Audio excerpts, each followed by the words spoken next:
Hello， 大家好。这一期的跟我学种花呢是不在我的计划里的，本来没有要做这一期，但是这个周末我去花店买郁金香花球的时候，看到了这些非常漂亮的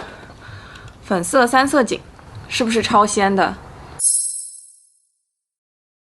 粉红色在三色堇里是一种非常不常见的颜色。其实今年春天的时候，我就在市中心那家我不常去的 nursery 看到过他们种在门口的展示盆里，但是我没有看到他们卖。我记得当时我还问了店员，他们会不会再进这个品种？但是当时已经快夏天了。之前在我的 October Garden Tour 里也给大家介绍过 ，Pansy 呢，它属于秋冬的植物，一旦天气热起来了，三色堇就很容易会被晒死。所以当时店员就跟我说 ，Pansy 已经在 fade out 了，买不到了。其实今年秋天的植物一开始上架，我就开始关注有没有粉色的三色堇了。我今天买到的这种其实还不是特别粉，春天我看到的那种要更偏粉嫩色一点，但是我觉得已经很鲜了。那我当时挑完这些 Pansy 之后呢，问题就来了，我要怎么种它们呢？我的花坛今年是橘色系的，这个粉色的三色堇种进去会有些突兀。单独种一盆倒是也可以，但是会稍稍显得有些平淡，所以我就想说给他们找一个 centerpiece。这里呢，给大家普及一下，美国传统搭配盆栽的方法有几个重要的要素。第一个就是 centerpiece， 你一眼看过去，花盆的中间要有一个中心点，让大家的眼睛有聚焦的地方。这个 centerpiece 一般还可以叫做 thriller。我知道一般大家都觉得这个词是惊悚的意思吧，不过在 garden 这个语境里面呢，它还可以指向上竖直生长的植物。然后下一个要素就是 speller， 就是指会向外生长的植物，一般像是 potato vine 都是很优秀的 speller。最后一个呢就是 filler， 大部分的植物都是很好的 filler， 可以填满你的 centerpiece 跟 speller 之间的空隙。那一旦满足了这三个要素呢，你的盆栽就可以看上去非常饱满。对于我来说呢，我不太 care speller， 因为我比较喜欢干净整洁一些的花盆。有向外向下生长习性的植物呢，需要经常修剪，不然就会看上去有些凌乱，而且会把盆都挡上。所以我一般都只种 centerpiece， 然后周围种一小圈 filler， 也会看上去很不错。那再回到我们的三色堇，三色堇的 hardness zone 是6往上，所以它最低可以种到hardness zone 在6的地区。我的城市是7B， 所以对我来说这个三色堇是绰绰有余的。它最高也只能长到10 inch 左右，然后它的生长习性呢是一丛一丛生长的，所以是一个完美的 filler。那如果是这样的话，要搭配一个盆栽，我就需要给它找一个 centerpiece， 因为我很想要凸显这个 pansy 非常鲜的颜色，所以中间这个植物选择的时候就不能有太丰富的颜色或者太鲜艳的颜色，又因为这个 pansy 已经有这种非常蓬松的质感了。那上次在 Garden Tour 里面也提到过，搭配植物的时候最好有不一样的肌理。中间这个植物呢，我就想找一个有一点重量感、比较整洁的肌理，所以我就看上了这个叫做 Baby Jim Boxwood。这种 boxwood 一般都是用在英式花园里的，大家看那种修剪的整整齐齐，有些是方形的，有些是圆球形的，甚至是螺旋形向上的，都是这种 boxwood。它有很多品种了，都是叫做 boxwood， 但我今天这个买的叫做 Baby Jim， 它是一个迷你版本的，就最终不会长得很大。我觉得它最大大小应该是4 feet tall， 然后5 feet wide， 就是会是一个扁球形的。它的 hardness zone 也是非常低，可以到5，就是最低可以接受零下20华氏度。它们可以接受全日照或者半日照的光照环境。最重要的是，它们属于常青树，是非常优秀的 winter interest。那大家知道我的花园里最多的就是 annual 了，一到冬天就死光了。剩下的呢，像是玫瑰、绣球也不是常青植物，它们是落叶植物，所以到了冬天我的花园就几乎没什么颜色了。所以这个 boxwood 不仅仅是对我这个盆栽搭配来说是一个完美的 centerpiece， 对于我的花园来说，它也是一个非常不错的新成员。既然花都搭配好了，当然不能忘记盆了。我的花盆就是这么越来越多的。我的花园里呢，现在大部分的盆都是这种深色系几何形状的盆。买盆真的很看眼缘和心情，有时候就是没有一个盆是合适的，或者你想买一对只剩一个了，这种时候我就会默默地把花都放回去。但是这一次，我就找到了。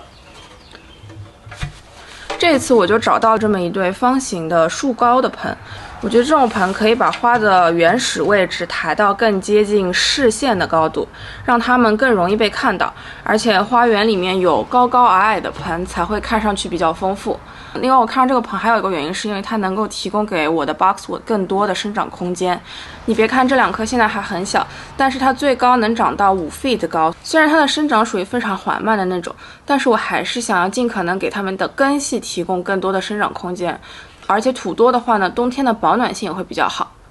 OK， 那说了那么多，我们就开始种吧。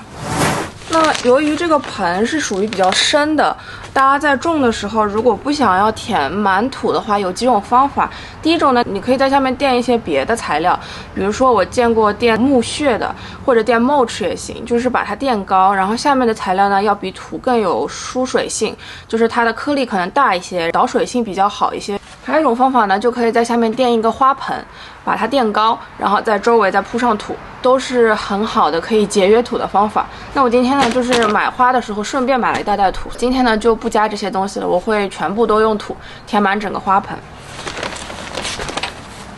给大家看一下我今天用的土，我用的还是这个 potting mix。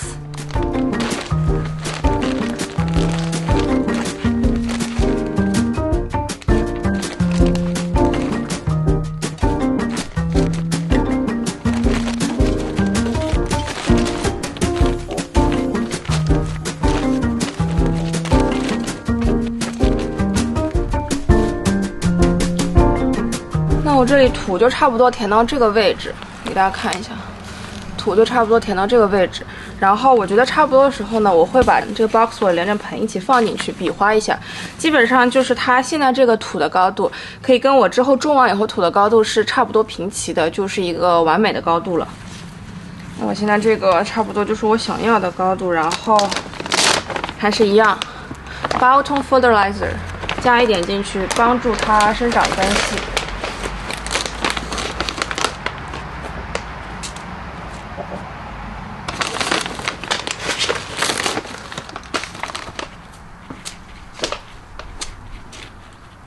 然后托盆的时候，之前也教过大家的，用手攥住这个植物的茎的底部，然后另外一个手转动这个盆。如果转不动的话，可以这样轻轻的敲2下，你看它就下来了。那这个植物看起来没有很严重的 root bund， 可能因为在这个盆里长的时间还不是很久，所以不用做特别大的动作，直接放进去就好。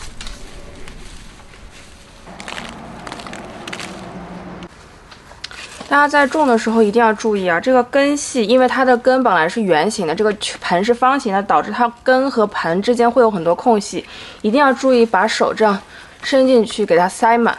这样根系周围不会有气孔，对它的生长比较有利。那我现在这个 boxwood 就差不多种完了，然后我把它稍稍往上抬了一抬，这样我下面可以有一些空间种我的 pansy。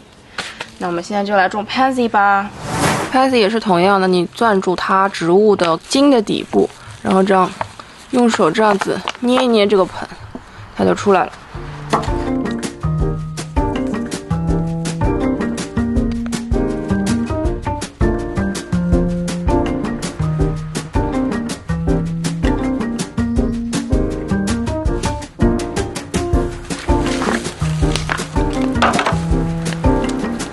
这个 pansy 的根部其实挺大的，是跟那个盆的形状一样，不过 annual 不需要。如果你的盆的剩下的位置不多的话呢，可以就这样把你觉得多余的根给掰掉，然后你可以用手给这个根塑个形，塑成一个小一点的、尖一点的，方便你把它们塞进这个盆的角落里。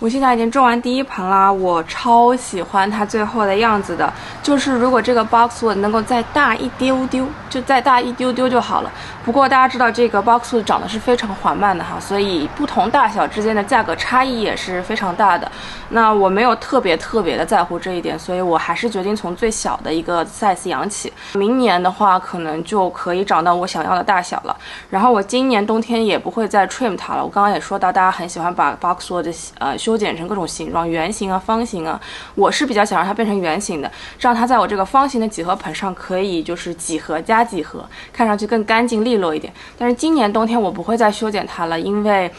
现在已经挺冷了，我再修剪它的话，有可能会让它有 winter damage， 所以我准备让它一直长到明年春天开始变暖的时候，我再来修剪它。那今天的视频就到这里了，如果大家喜欢我的视频的话，请记得帮我订阅、点赞以及分享，不要忘记开启小铃铛哦。我们下期节目再见，拜拜。Hello， 大家，那现在已经是1周以后了。我这个花盆种好以后，你们看这个 pansies，长得特别好。虽然最近已经快降到零下了，晚上的温度都大概在1度到2度左右，但是 pansy 我上次说过了是非常耐寒的植物，所以它们还是会表现得特别好。